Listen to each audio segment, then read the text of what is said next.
Que genianos, eu sou o Felipe Vielas e estamos começando mais um Que Genial.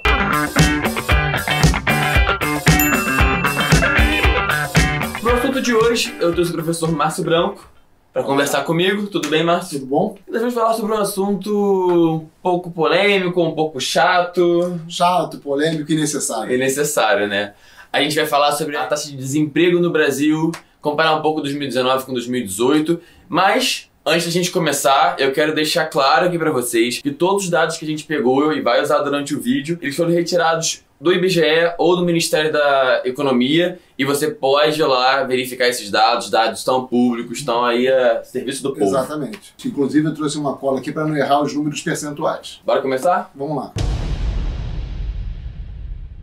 Mas o que o IBGE traz pra gente aí em relação ao mês passado ou ano passado, em relação a essa taxa? Trimestralmente o IBGE mostra os níveis de empregabilidade, desemprego, etc. e tal no Brasil. O que aconteceu? O desemprego caiu no último trimestre 5%, 0,5%. O desemprego era de 12,3% e ele agora está anualizado em 11,8%. Então o que quer dizer isso? De julho de 18 para julho de 19, o desemprego diminuiu em 0,5 ponto percentual, o que dá 1 milhão e 200 mil pessoas. E a priori, por isso que eu queria trazer esse assunto para cá, é um número bom. Poxa, o desemprego está caindo. Tem mais pessoas empregadas. Mais pessoas empregadas. E o que eu queria mostrar hoje, o que eu queria discutir contigo, é que não é tão assim, não é tão felicidade. Os números não são necessariamente tão bons. A gente tem mais pessoas empregadas, beleza, mas são empregos formais, informais? Qual é o cenário que a gente tem aí? Exatamente esse o problema em questão. O desemprego vem diminuindo, mas ele vem diminuindo graças à informalidade. Ou seja, existe o PNAD, né, o Programa Nacional de Amostra Domiciliar. O IBGE ele faz uma amostragem contínua, ou seja, ele faz pesquisas contínuas pelo Brasil e faz perguntas várias às pessoas. E muita gente vem respondendo que está subempregada. E o que é ser subempregado? É eu pintar a sua casa porque você é meu amigo, eu pegar a bicicleta do meu filho para entregar pizza, eu vender pano no sinal de trânsito. Então esses subempregados, eles estão diminuindo o índice de desempregados, sem estarem necessariamente empregados.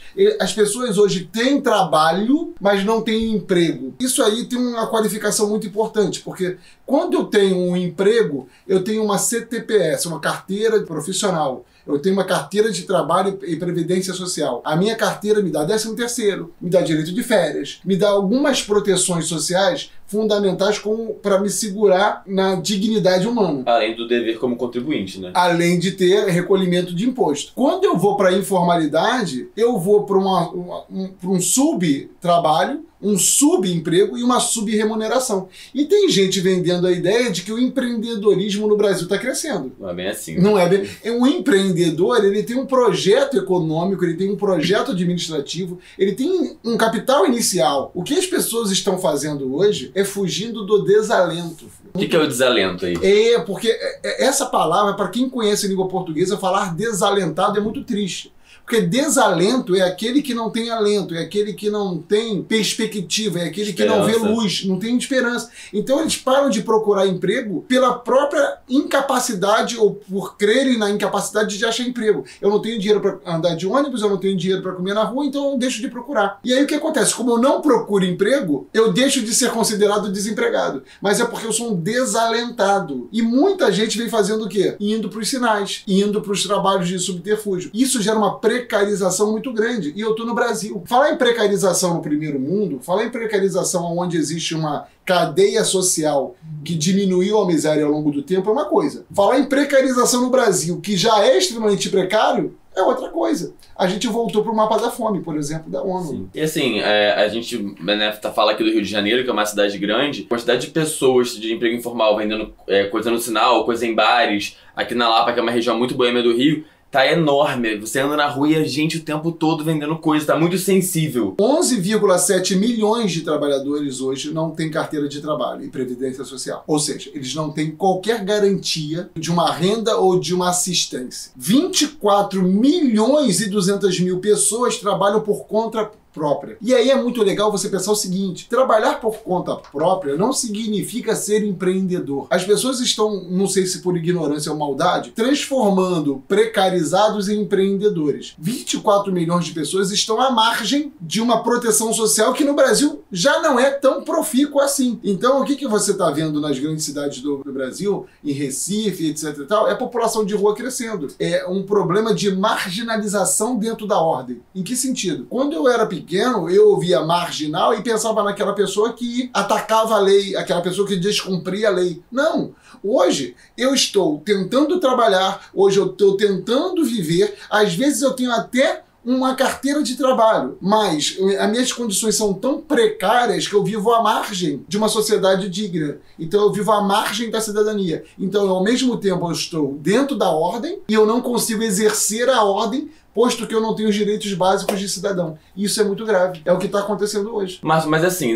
na crise de 2013 e de 2008, a gente viu esse movimento de empregos informais crescer muito. Por conta disso, a economia aqueceu. Esses empregos informais, as pessoas que estavam na informalidade vieram para a formalidade. Qual é a diferença dessas duas primeiras crises para a crise que a gente está vivendo agora? Virginiano, olha só o que o Fio falou e é verdade. Quando você está na informalidade, você aumenta a tua renda. Ainda que pouco, você aumenta. Então o que acontece? Quando você tem um pouquinho mais de dinheiro no bolso, você acaba consumindo mais. Quando você consome mais, você acaba motivando a produtividade e motivando a produtividade, você acaba gerando empregos formais. Então o que acontece? Ir para a informalidade gera renda. A renda gera consumo. E o consumo deverá gerar no futuro uma nova onda de empregos formais, posto que as indústrias estão crescendo. Por demanda, né? Por demanda, é o crescimento por demanda. Só que isso não está acontecendo desde 2017, isso não vem acontecendo. Por que não? Tem algumas coisas que os economistas não gostam de falar. A economia não é regida necessariamente pela matemática. A economia é gerida por seres humanos. E os seres humanos quase sempre estão interessados nos seus interesses.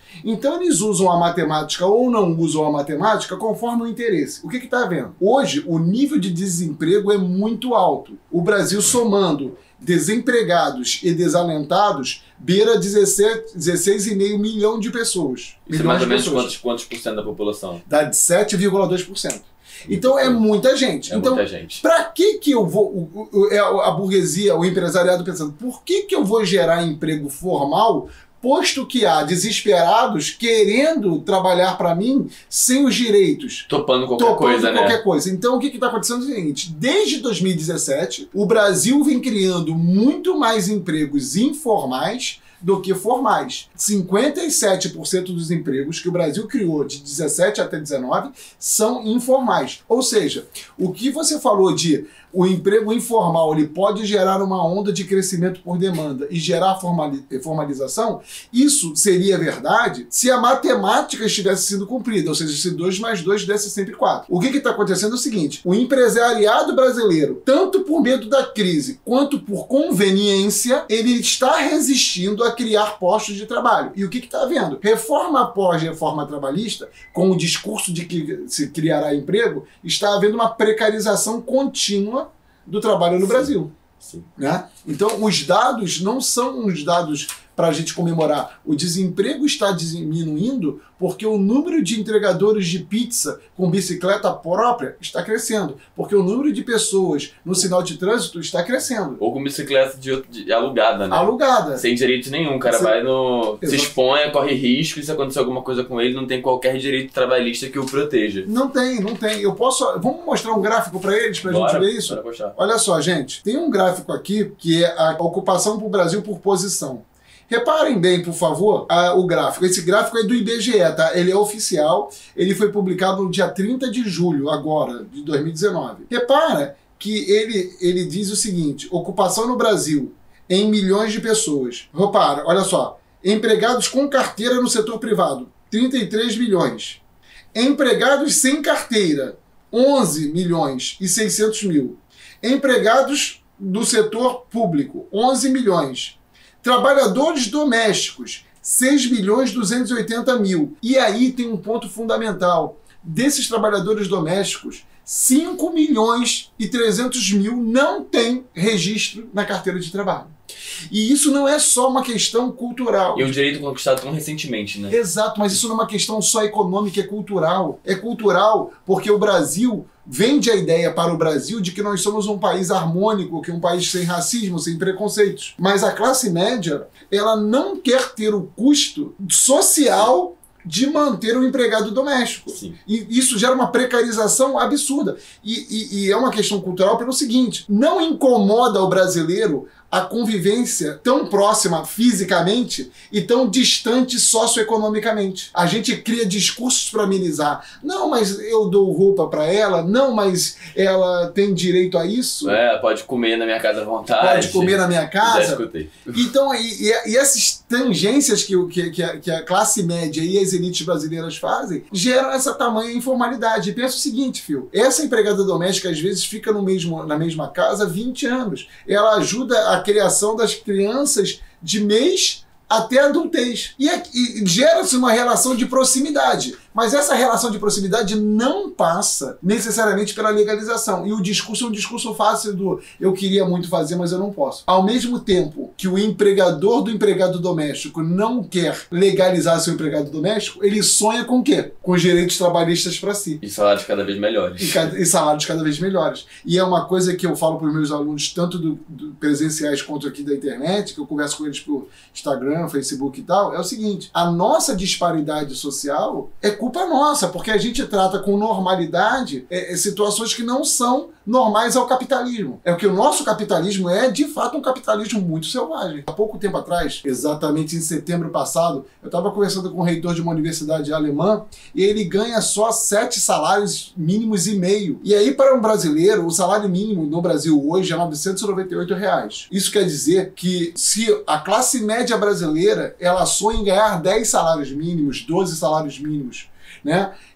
Tem gente no Brasil que ganha 100 salários mínimos. Um reitor, ou seja, o último nível de uma universidade de um país central europeu, ganha só 7 salários mínimos e pouco, 7,3 salários mínimos. Isso não quer dizer que ele ganhe mal. É que o salário mínimo é tão alto que ganhar 7 salários mínimos é topo de carreira pública. No Brasil, há inúmeros concursos públicos, para o judiciário principalmente e para o legislativo também, onde o salário inicial já ultrapassam 30 salários mínimos, o salário inicial. Sim. Isso mostra a nossa disparidade, né? Nós somos um país muito, muito díspare. E esse nível de desemprego caindo via informalidade só contribui para nossas mazelas sociais, sem dúvida nenhuma. Márcio, dentro desse panorama que você deu pra gente, quais são as perspectivas futuras que a gente tem, já que essa crise foge completamente das crises que a gente já conheceu e ela tá funcionando diferente? A gente tem uma boa perspectiva, uma perspectiva de desespero?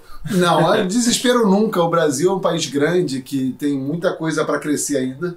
É um dado importante, mudando só um pouquinho de assunto que pouca gente sabe. Dados da ONU dizem e provam matematicamente, não é nenhum partido de esquerda, não é a Coreia do Norte, para com esse discurso bobo aí de vocês maniqueístas. A própria ONU afirma que o Brasil foi o país que mais cresceu no século XX, entre as décadas de 1930 e 1980. Que mais cresceu no mundo.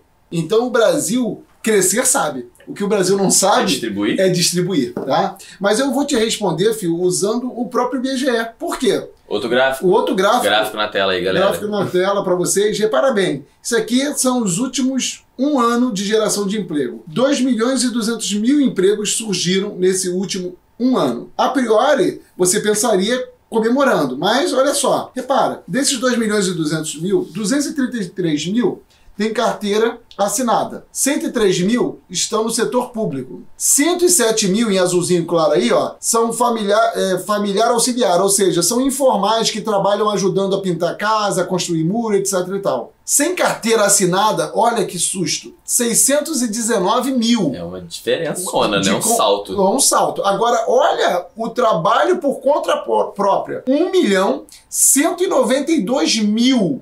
São aqueles que a gente estava falando de... Que são aqueles tais empreendedores. E aí, galera, O próprio IBGE está mostrando que desde 2017 o crescimento está vindo, mas é um crescimento dentro da informalidade. Então é muito importante que tanto um projeto de Estado nasça no topo da pirâmide social e na base da pirâmide social. Em que sentido? O topo da pirâmide social tem que entender que diminuir a disparidade interna é fundamental para gerar um mercado e gerar condições de crescimento contínuo. E ao mesmo tempo, eu sei que é mais difícil isso, a base tem que entender que essa precarização que ela está sofrendo, ela precisa reagir. É difícil, né, reagir, mas eu não posso aceitar como normal perder direitos recorrentemente, porque cada perda de direito, ao contrário do que muitos dizem, faz com que o desaquecimento da economia só avance. Então, assim, é para que a gente tenha esperança? É. Mas a gente está numa encruzilhada complicada? Está. A gente precisa gerar emprego formal e com urgência.